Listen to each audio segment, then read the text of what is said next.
बाबू जी को तो पता है कि खाने को नहीं है और ये खाना मांग रहे हैं, कहां से ला कर दूं खाना। लेकिन फिर भी उनका दिल रखने के लिए वो रसोई की तरफ अंदर जाती है। उधर शिवा का बेटा जो अभी बहुत मासूम है, वो भी 3 दिन से भूखा है। वो सोच रहा है कि भगवान घर में खाने को कुछ है नहीं, दादा खाना मांग रहे हैं, माँ क्या ला कर देगी, क्यों ना मैं कोई चाल चलूं ताकि माँ खाना खिलाने से बच जाए और दादाजी यहाँ से चले जाएं। उसे पता है कि दादाजी जैसे ही ट्रेन की आवाज़ सुनते हैं तो खाना खाना, पानी पीना सब भूल जाते हैं और फौरन स्टेशन की तरफ दौड़ पड़ते हैं। क्यों ना मैं ट्रेन की आवाज़ निकाल दूं, घंटी बजा दूं। या भगवान, कल शाम को घर पे भोजन नहीं बना था, राशन नहीं था, और मेरे दादाजी मांग रहे हैं कि भोजन, लेकिन जब घर में भोजन ही नहीं है तो मेरी माँ दादाजी को भोजन कैसे ला के देंगी। एक काम करता हूँ, स्टेशन की घंटी बजा देता हूँ और मेरे दादाजी स्टेशन की घंटी सुन के स्टेशन के लंग भाग जाएंगे। उसके बाद मेरी माँ खाना देने से बच जाएंगी। ये बात लक्ष्मी घर के अंदर से सुन रही है।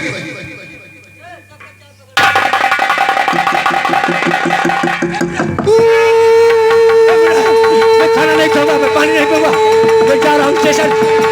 ले जाने मेरे बेटा किस गाड़ी से आ जाए, वो ढेर सारा सामान लेकर आएगा, कुछ सामान उठा लेगा, कुछ मैं खाना नहीं खाऊंगा, मुन्ना पानी नहीं पीऊंगा, मैं जा रहा हूँ स्टेशन।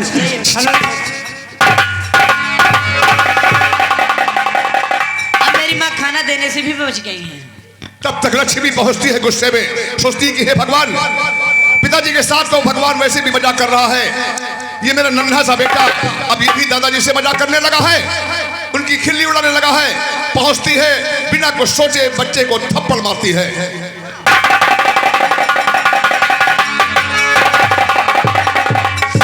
क्यों रे पगले, क्यों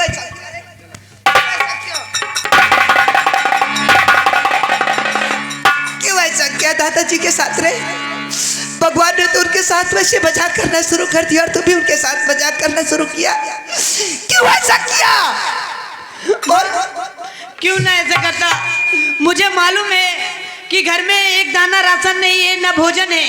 अभी आप गई थी और जब घर में राशन नहीं था तो आप बाबूजी को क्या लाके दिलाती, इसलिए मैंने स्टेशन की घंटी बजा दी और बाबूजी दौड़ते चले गए दादाजी, और आप खाना देने से बच गई। माँ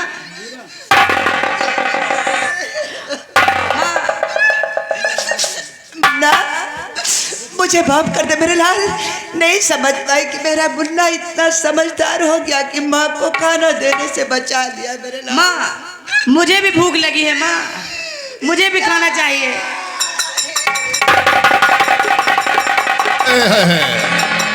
माँ मुझे भी भूख लगी है, मुझे भी खाना चाहिए। जिस वक्त लक्ष्मी अपने बच्चे के मुंह से ये बात सुनती है कि माँ मुझे भी भूख लगी है, मुझे भी खाना चाहिए, तड़प उठती है माँ की ममता और कहती कि हे भगवान, ये दिन देखने से पहले तूने मुझे मौत क्यों नहीं दे दिया। आज एक बेटा अपनी माँ से खाना मांग रहा है, लेकिन मैं ऐसी अभागन माँ हूं कि अपने बेटे को, अपने बच्चे को रोटी का एक टुकड़ा नहीं खिला सकती हूँ। मौत दे दे भगवान।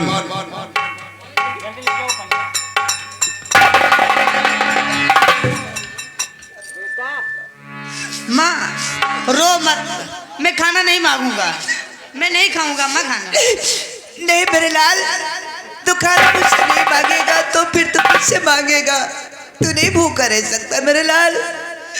अरे अब तेरे खाने के लिए बस्ती में भीख मांग लाऊंगी, बस्ती वस्त्र होती है मेरे लाल, लेकिन अब तुम्हें भूखा नहीं सुलाऊंगी, नहीं सुलाऊंगी। या भगवान, इस जिंदगी से हमें भी मौत दे दे भगवान, ये बोझा लेकर मुझसे नहीं चला जाता।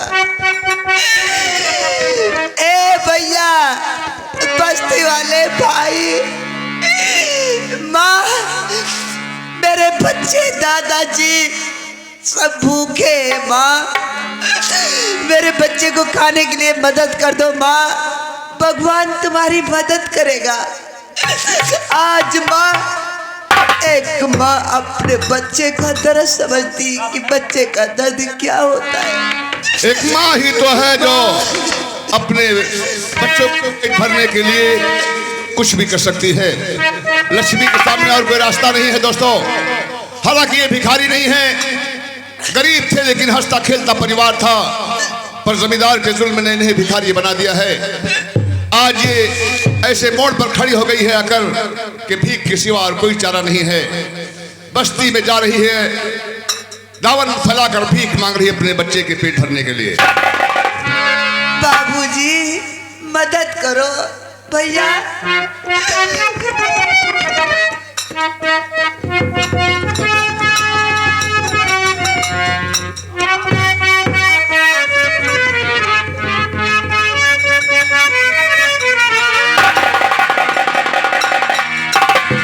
कर दे मदद गरीब की, तेरा सुखी रहे संसार। बच्चों की किलकारी से गूंजे सारा औलाद वालों फूलो फलो, औलाद वालों फूलो फलो। हाँ दोस्तों, ये आगे हमारे घर मालिक भाई साहब, ये उनकी तरफ से ये 10 रुपए गरीबी पे दे रहे हैं। पार्टी की तरफ से लाख लाख शुक्रिया।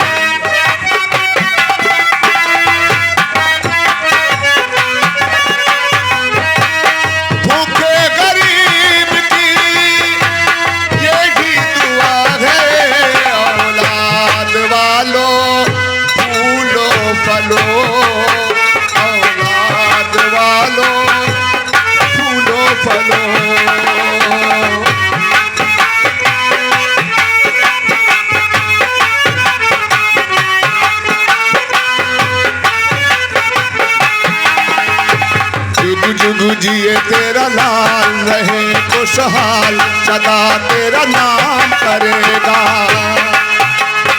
हर पल जय जयकार करे, संसार में ऐसा काम करेगा। भलाई का बदला भला ही मिला है, भलाई का बदला भला ही मिला है। औलाद वालों फूलो फलो, औलाद वालों। देखा माँ कितनी तुम्हारी मदद किया बेटा। ये भैया सब लोग तुम्हारे खाने के लिए सब लोग मदद किया है। भगवान से मैं दुआ करती हूँ कि मेरी उम्र भैया के बच्चे पर लग जाए, उनकी उम्र और भगवान बढ़ा दे। आज मेरे बच्चे को भूखा नहीं सोने दिया। ये पैसे ले लो बेटा, और तुम जल्दी से जाओ दुकान पे, जल्दी से राशन लाओ। दादाजी भी भूखे हैं और मैं जा रही हूँ देवी माँ के मंदिर। आज माँ से विनती करूंगी कि माँ मेरे पति को अब घर भेज दो, नहीं मुझसे रहा जाता। और देवी माँ से एक बात और कहूंगी कि माँ जिस दिन मेरे पति घर आ जाएंगे उस दिन सबसे पहले अपने पति को तुम्हारे मंदिर लाऊंगी दर्शन के लिए। बाल्टी में दूध भर के लाऊंगी माँ। उस दूध में अपने बालों को डुबो के तुम्हारी फरस को धो के जाऊंगी माँ। पर मेरे पति को घर भेज देना माँ। चलो मुन्ना।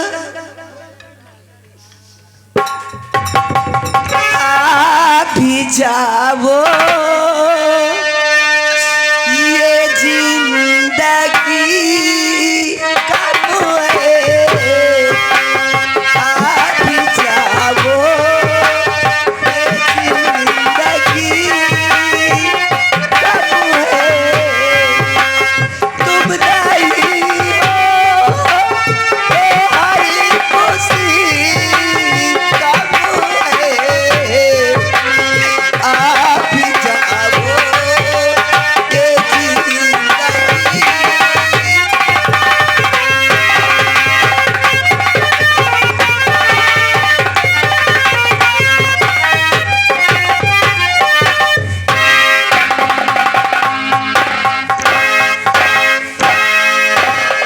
शिवा के दिए गए एड्रेस के मुताबिक मैं स्टेशन पर तो उतर चुका हूं, लेकिन ये बिंद्रावन गांव कहां पड़ता है इसके बारे में कोई नॉलेज नहीं।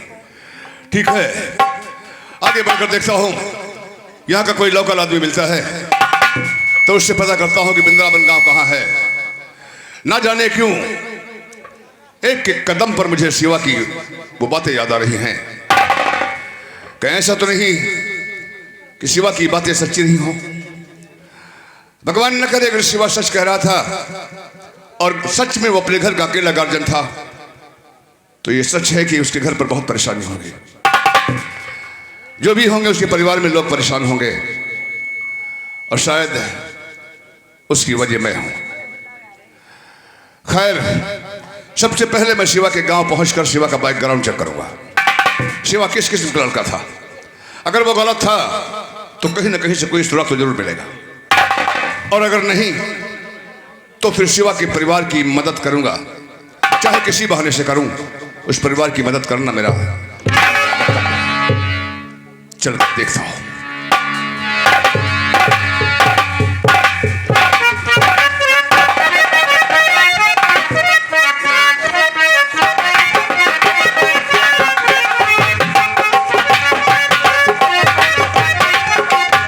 भगवान, क्योंकि 2 वर्ष हो गया अभी तक शिवा ने। दादाजी, आप यहाँ के लोकल हैं? हाँ दादाजी, मैं यहाँ का नौकर डाकिया हूँ। फिर तो एक बात बता सकते हैं आप मुझे, एड्रेस क्या करना चाहते हैं दादाजी? देखिए, ये एड्रेस है, इस पर लिखा है शिवा सन ऑफ राम प्रसाद, मकान नंबर 151 यानी 151, ग्राम बिंद्रावन, पोस्ट बरसाना, डिस्ट्रिक्ट मथुरा। ये बिंद्रावन गांव कहाँ पड़ता है? बाबूजी, दादाजी देखिए, बिंद्रावन गांव मेरे गांव के पास में पड़ता है, मेरे गांव के बगल में। इसका मतलब आप पोस्टमैन है तो बिंद्रावन गांव हाँ बराबर आते जाएंगे? मैं आता जाता हूँ, वहाँ पर चिट्ठियाँ बांटता हूँ दादाजी। फिर तो आप वहाँ के करीब करीब हर इंसान से वाकिफ होंगे। हाँ दादाजी, मैं बहुत वाकिफ हूँ। क्या आप ये बताएंगे कि इस बिंद्रावन गांव में शिवा नाम का कोई आदमी है या था? किस नेचर का था वो, क्या काम करता था? दादाजी, वो बहुत एक नेक इंसान था। वो नेकी बली में सबको साथ देता था। न जाने क्या बात है, वो शहर गया, अभी तक आया नहीं है। उसके परिवार में और कौन कौन है? उसके परिवार में दादाजी, उसकी एक बीबी है और उसका एक बेटा है और उसका बूढ़ा एक बाप है। हाँ, और एक मुन्ना है दादाजी। पोस्टमैन साहब, अगर आप शिवा के इतने करीब हैं, इतने नज़दीक से देखा है अपने उसे, तो फिर तो आपको ये भी पता होगा कि शिवा कहाँ है, क्यों नहीं आता है। क्या मैं जान सकता हूँ? मास्टर क्यों नहीं साहब, दादाजी? मास्टर साहब, गुरुजी,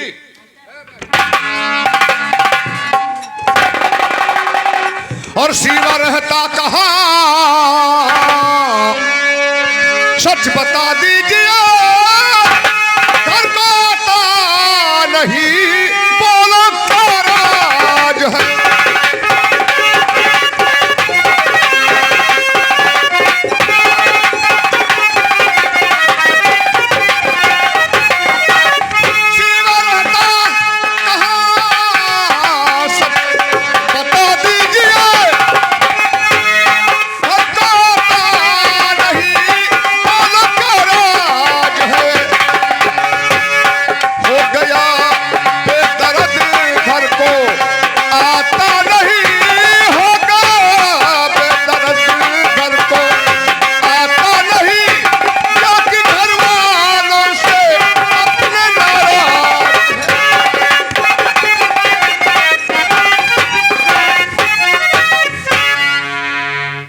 उसकी बातें न करिए, ये दादाजी मेरे 2 बरस हुआ शिवा घर को आया नहीं।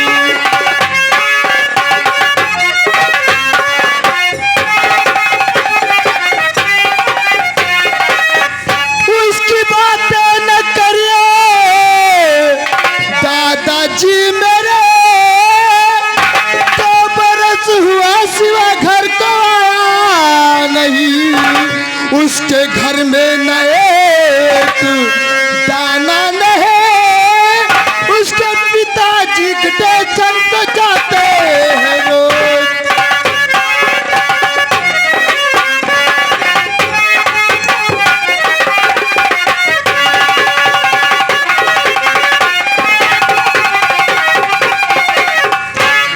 हाँ दादाजी।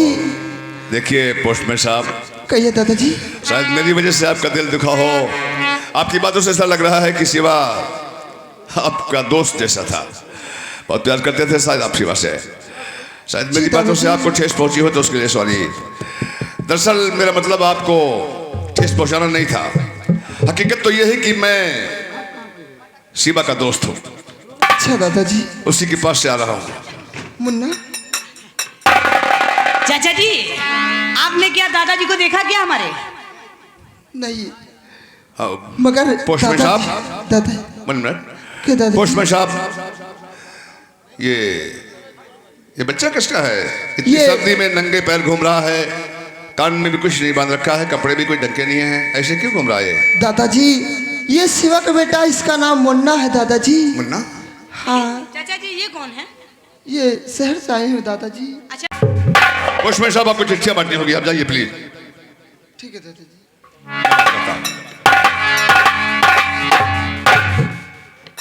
बेटे। आप शहर से आए हो क्या? जी हाँ, तुम्हारे पापा का दोस्त हो। अच्छा हमारे पिताजी के दोस्त हो? जी। अच्छा ठीक। क्या नाम है आपका? हमारा नाम है मुन्ना। बहुत प्यारा नाम है। किसने रखा था, मम्मी ने या डैडी ने? दोनों जने ने मिलकर रखा था नाम। ओह, स्कूल जाते हो पढ़ने? हाँ स्कूल जाते थे लेकिन फीस नहीं जमा हो पाई, इसलिए मास्टर जी ने नाम मेरा काट दिया।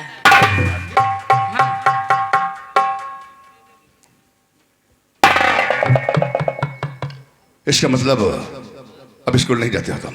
हाँ। वाह, कितनी अजीब और गरीब दुनिया है, कितनी जालिम दुनिया है।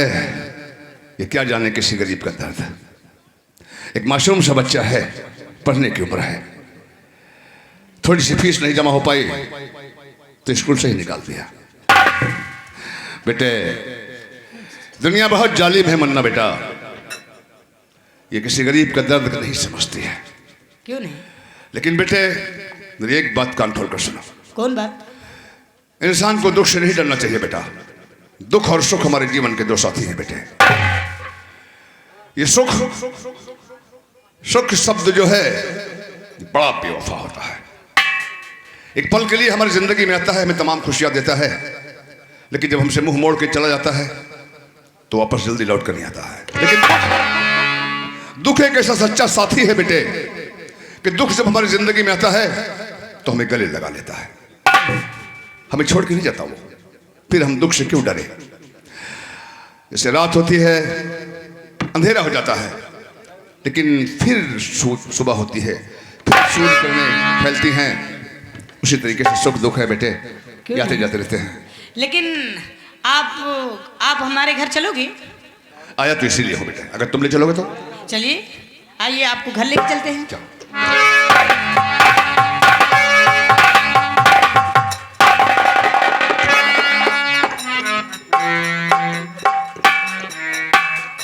हे भगवान, ये क्या देख रहा हूं मैं? मासूम सा बच्चा, पढ़ने लिखने खेलने की उम्र है, नंगे पैर घूम रहा है, बदन पर कपड़े फटे हुए हैं, इतनी सर्दियों में भी ऐसे घूम रहा जैसे कोई यतीम हो। और सच भी यही है कि यतीम तो हो ही चुका ही है। शिवा, तुमने सच कहा था कि जब आप मेरे घर पहुंचेंगे तो आपको कुछ सीखने को मिलेगा। सीख की शुरुआत शुरू हो गई है शिवा यहीं से। इस मासूम से बच्चे की बात उसको सुनकर दिल रोने लगा है। आगे तेरे घर पहुंचूंगा तो क्या होगा, कैसे बर्दाश्त करूंगा मैं? भगवान, काश शिवा के घर पहुंचने के बाद मेरी आंखों से आंसू निकल आए तो घर वालों को डाउट होगा, शक होगा। नहीं आलोक वर्मा, नहीं, हर दर्द सह लेना, लेकिन आंखों से आंसू ने मत टपकाना, वरना इस परिवार को डाउट हो जाएगा। भगवान जाने क्या गुजरेगा इनके ऊपर। चलो।